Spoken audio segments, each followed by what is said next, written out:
Jesteśmy w wyjątkowym miejscu, w wyjątkowych okolicznościach. To właśnie dzisiaj rozpoczynają się targi HVAC w Nadarzynie koło Warszawy. My również tu jesteśmy. Zjechali się wystawcy z całej Europy i wszyscy prezentują to, co mają najlepsze.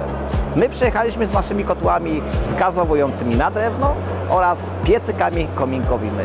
Jeśli chcesz porozmawiać o super rozwiązaniach grzewczych do Twojego domu, zapraszamy. Hala F, stoisko F39.